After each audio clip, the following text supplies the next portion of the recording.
for this 12-lapper. The final encounter in the 250cc title chase, and 36 riders all safely away.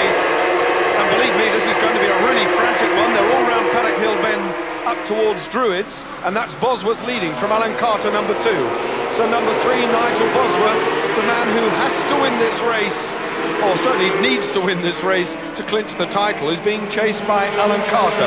But Bosworth on the Yamaha, out in front, looking hopefully, for him that is, for his first ever national title, and that will be something very special, and he'll be not a little tense, I can assure you. In third place, the man who desperately wants to win as well, carrying the number 1, Paul Brown. So Brown is in third. There he is on the Yamaha, Paul Brown, carrying the number 1 in third place. Bosworth, though, leads. Alan Carter on the Honda, who's had an up-and-down season, I think it's fair to say. In 6th place in the championship, Carter. He's had 1 win, 1 third, 1 6th place, and he hasn't finished 2 of the races. So if he'd scored in the other 2, it would have been different. Number 12 in 4th place is Mark Barker from Gainsborough, who started on the 2nd row. So Mark Barker going well. And Mark Barker is in 7th place in the championship. Nigel Bosworth leads, however. As the sun comes out, the capacity crowd here at Brands Hatch will thrill to this one, I'm sure. They're a bit strung out, but there's a good 1-2 going at the front. Alan Carter's showing tremendous form. He's taken the lead. Bosworth has been relegated to 2nd spot, and Alan Carter has got into the lead. Now, Alan has had a very up-and-down season as Paul Brown challenges Bosworth, but Carter's had a very up-and-down year. If only he could have made good starts, then I think his season would have been better, and he's not been able to do that.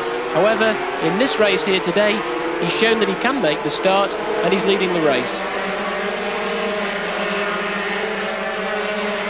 28 years of age, Alan Carter on the Honda, from Halifax originally, and the Honda team, of course, based in Louth these days.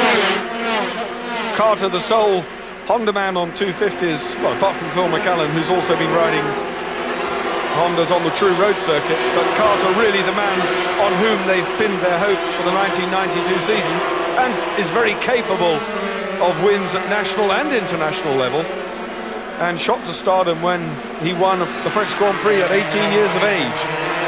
So an immense talent. Of course, 10 years ago, that was when Carter was doing the business in Grand Prix, and now here he is on the national scene, leading the championship leader, number 3, Nigel Bosworth. Brown then on the Yamaha. Up into 4th place has gone number 5, or number 6, I beg your pardon. That's Steve Sawford. So, oh, this time it's Mackenzie, of course. Mackenzie, I beg your pardon. So Neil Mackenzie, the 500cc Grand Prix man, started from the front row. Mackenzie then up as a backstop to Paul Brown's Yamaha effort into 4th place, so nothing to separate this top quintet, sextet in fact. Just look at them, 1, 2, 3, 4, 5, 6, down into Graham Hill Bend. Carter leads, then Nigel Bosworth, and it looks as though Bosworth has got a problem. Nigel Bosworth, number 3, has slid right backwards. Bosworth on the left of your picture, devastated. Nigel Bosworth's Yamaha has expired, and with it, the 1992 250cc championship. Bosworth just cannot believe his bad luck, and he knows it's gone. Poor Nigel Bosworth, a mechanical problem. Roger, what else can we say? In 10 years of racing, not to have won a domestic championship and then be at a point where you have a 7-point lead in the final race, that's how it must make you feel. My heart goes out to Nigel Bosworth. He's a nice guy, and you don't often get the chance in a season to actually win the championship for one reason or another. Well, that's handed the championship, I guess, almost on a plate now to number 1, Paul Brown, who looks like retaining the title for the 2nd consecutive year. Alan Carter, though the race leader, is determined to at least finish the season with a win here at Brands Hatch, and if he does that, it'll make 2 wins in the series so far. So Alan Carter, obviously a dynamic force. What can I say? Poor Nigel Bosworth. I keep harking back to the sight of Nigel Bosworth on his knees on the grass, totally dejected, devastated, and, well, the expression and the gesticulation says it all. Nigel Bosworth is heartbroken because he knows it's gone. Something on the Yamaha broke, and our condolences go to him. What bad luck. Carter number 2 then out in front. Paul Brown will have received the message past the pit that he wanted to know that Bosworth is out of the running. That's not the way he would have wanted to have won the title, though, is it? The interesting thing now is that Mackenzie was put in this race, or drafted in by the Yamaha team, to try and protect the championship in favour of Paul Brown. That would have meant that had the situation come down to the wire where Mackenzie, and there is Mackenzie on bike number 5, and Hayden's got in front of him, James Hayden, number 22. That would have meant that Mackenzie would have had to have finished behind Paul Brown. That situation doesn't apply now with Bosworth being out. So if Mackenzie can win, of course he will. It'll be an interesting experiment to see whether in fact Mackenzie can get to the front, because it's been rumoured fairly strongly that Neil Mackenzie would like to get back into 250s in the World Championship arena for the 1993 season. So 250s at Grand Prix level would appear to be the target for Neil Mackenzie. If he can't win a national, then he's got fat chance in the Grand Prix. That's all I can say. We ought to be seeing Neil Mackenzie at the front of this pack, but certainly Alan Carter now coming under a little bit of pressure from Paul Brown. Having said all of the things I've just said, Paul Brown, of course, needs to stay on. Absolutely so. Steve Sawford could win the championship. Ian Newton, unfortunately, is out, but Steve Sawford could certainly win the championship if Paul Brown were to fall off and Sawford be well enough placed, but I don't think that's likely somehow. Paul Brown's tracking down Alan Carter.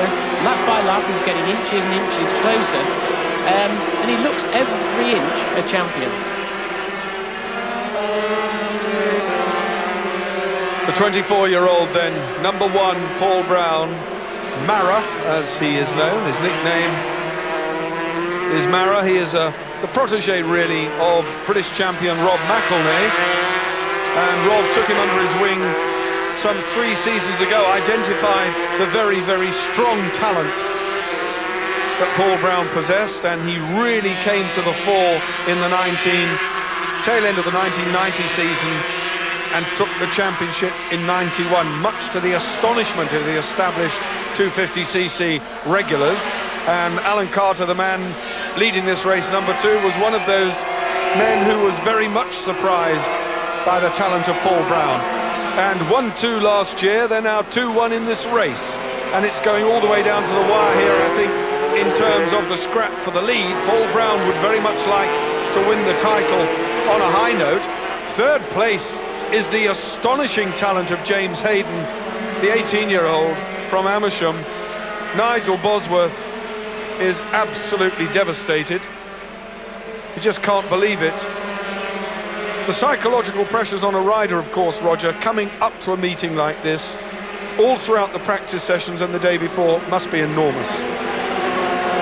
From the beginning of the year, you build yourself up for a championship win. If everything's going all right and you're on a roll, which Nigel Bosworth has been, then it looks like that's going to be possible. That excites you even more, and then for that disappointment, well, I think the pictures have said it all. Well, meanwhile, a gap opening up now between the 2nd and 3rd place men. Mackenzie up to 3rd, having gone past young James Hayden from Amersham. The Team Great Britain rider, number 22, is now down to 4th, and absolutely no disgrace being passed by Neil Mackenzie, who won't have ridden a 250 for many, many months, having put all his efforts into the 500cc Banco France Yamaha effort in the World Championship. So the 250cc ride for Mackenzie is a bit of a departure from what he's been doing throughout 1992. But he's acquitting it well, so we have a Yamaha in 2nd and 3rd. The Honda is out in the lead. Alan Carter, though, is coming under real pressure now from Paul Brown. So as they drop away down the hill towards Graham Hill Bend, those first 4, and Mackenzie is closing. In 3rd place, Neil Mackenzie is closing. James Hayden is going with him. So the youngster from Amersham in 4th is really hanging on to the very best that Britain can offer in the shape of Neil Mackenzie. who in turn is chasing the reigning and soon-to-be 1992 champion Paul Brown, who in turn is desperate to take the win from Alan Carter. The interesting thing now is that Neil Mackenzie can win this race. I say that because team orders would have dictated that he may have had to have finished behind Paul Brown had Bosworth continued, but now the situation is that he can actually go out for the win, and it's taken him a few laps to warm up. That's the typical style of a Grand Prix rider, as Mackenzie is. He's taken a few laps to warm the tyres, to settle the machine down, and now he's really showing his class, and I wouldn't like to bet money against the fact that he won't win. The caption tells the story. Mackenzie's on the charge, but look at James Hayden in fourth place going with him. So young James Hayden is really going to have a go here, and we saw him putting a stunning display in at Alton Park. He was all over the place on that occasion, on and off the grass. Mackenzie on the inside at Paddock Hill Bend, but Paul Brown just closed the door. Team orders obviously no longer apply because there's very little for Mackenzie to hold back for here. The threat in the shape of Nigel Bosworth has gone. Paul Brown needs to get in front of Alan Carter because nibbling away at his back end is a very determined Scot, Neil Mackenzie, on the other Yamaha, who would like to finish his season with a win here at Brands Hatch and also maybe prove to himself. And Paul Brown slowed dramatically then. Carter rocketed away. It looked as though there was a problem with Paul Brown. Might have been a missed gear. Mackenzie has taken advantage. The two Yamaha men side by side, but Mackenzie's on the line. Neil Mackenzie, no. Across the front goes Paul Brown. Swooping round again, and look at James Hayden riding out of his leathers in fourth place. Another brilliant talent, the youngster. Paul Brown actually tried to take the corner too tight and messed his entry or exit from the corner up, which determined his speed along that back straight. I've talked about how important that is, but Carter's doing an outstanding job, and I can't help but think that he's going to be absolutely over the moon with this performance. Mackenzie's doing all he can to try and get past Paul Brown, and Hayden's there watching and waiting. Hayden, of course, the youngster, the wild card in the pack, if you like, but we've certainly got a race on our hands here now.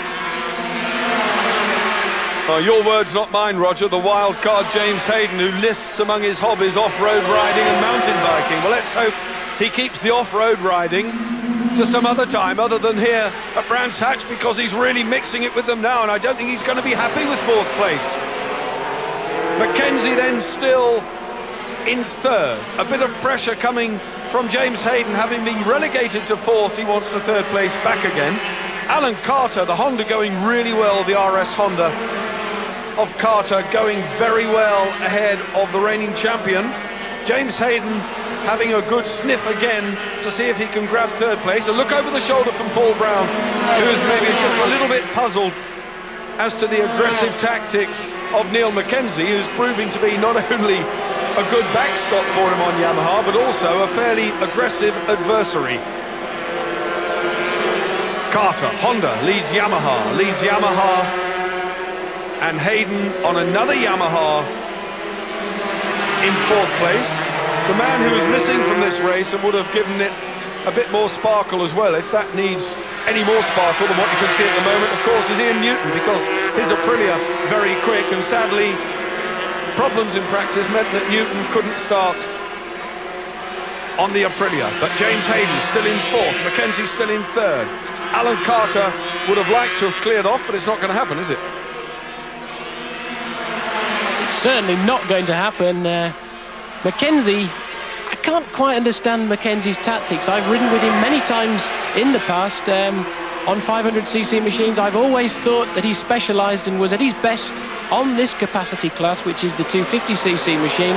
I do believe that he would like to go that route next year in the World Championships, and I think his performance here today is outstanding, considering he didn't get the word that he could ride the bike until Friday morning. Brown then, as you can see for yourselves, has gone ahead of number 2, Alan Carter, who won't be happy about that and is going to have a go back, and Carter moves out of the slipstream, almost touched Brown, and he's got it, he's on the inside. Oh no, Brown is across again. Unbelievably close stuff. Alan Carter looked to be lacking just a little bit of speed there, and he's almost throwing caution to the wind, and Brown has gone. Paul Brown has gone, so the championship has gone for Paul Brown, and Alan Carter pushed him into making that mistake. Now this is leaving it wide open. Steve Sawford is in 8th place. Steve Sawford, number 6, is in 8th place. So not only is Nigel Bosworth not going to win the championship, Paul Brown is not going to win the championship. This is a replay. You see Paul Brown, bike number 1. He just goes in far too fast. The front wheel folds underneath of him, and that's his race over. He didn't really need to push that hard. He wanted to win the race, and I think he's probably wanted to beat Mackenzie more than anything else. What an eventful final round to the 250cc Super Cup here at Brands. And here's Bosworth being given the news. Bosworth just cannot believe it. He just cannot believe it. It would have gone to him in any case. That's all he needed, to be told that at the end of the day. That's insult to injury. Nigel Bosworth is absolutely distraught. And here is Steve Sawford from Tempsford in Bedfordshire. Steve Sawford from the family motorcycle business down there in Bedfordshire is in 7th place and is on target for the championship win. Sawford, in fact, is 10 points behind. He has to finish in 6th place. We've worked it out, quick maths, 5th or 6th place. He's now got that bunch to get ahead of, and it really is going to go right down to the last lap. Well, this is incredible. Now, Steve Sawford came into this championship final round on 57 points. Nigel Bosworth already has 67. So if Steve Sawford doesn't, I mean, the maths, the permutations are unbelievable. He has to get in 6th place to make sure of the title away over the hill. Sawford then still in the thick of the action, but he'll know now. The pit crew will be telling him exactly what's expected of him. And number 4 right with him, Wolsey Coulter from Portadown. He's gone ahead. So Sawford has gone ahead of Coulter, and he's on the charge. Steve Sawford then sniffing victory, and the man who has ridden so consistently, scoring in every single round.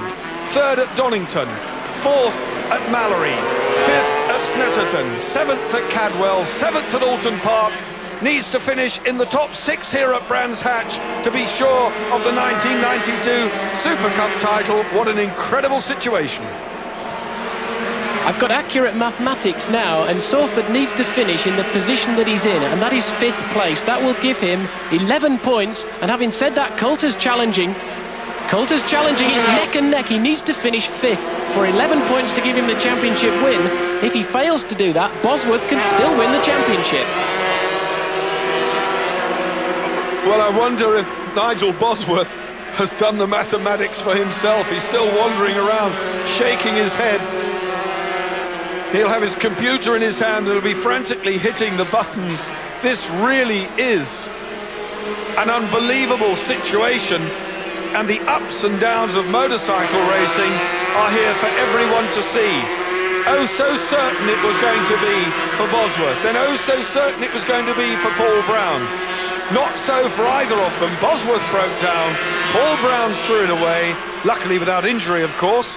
And now this, the battle between Steve Sawford, heading for the line. Sawford gets victory over Wolsey Coulter, and that means 5th place in the race is enough to clinch the title. Would you believe it? Because he can't. Nigel Bosworth totally dejected, so near and yet so far. He's just been given the news. He's seen it slip away 3 times.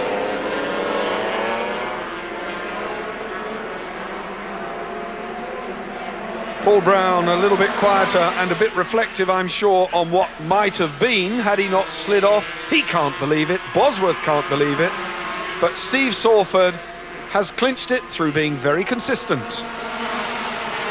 Confirmation then of the result. Alan Carter took the win from Neil Mackenzie, James Hayden, David Heel, Steve Sawford and Wolsey Coulter, but 5th place was enough for the title. After a breathtaking final race, the championship standings look like this.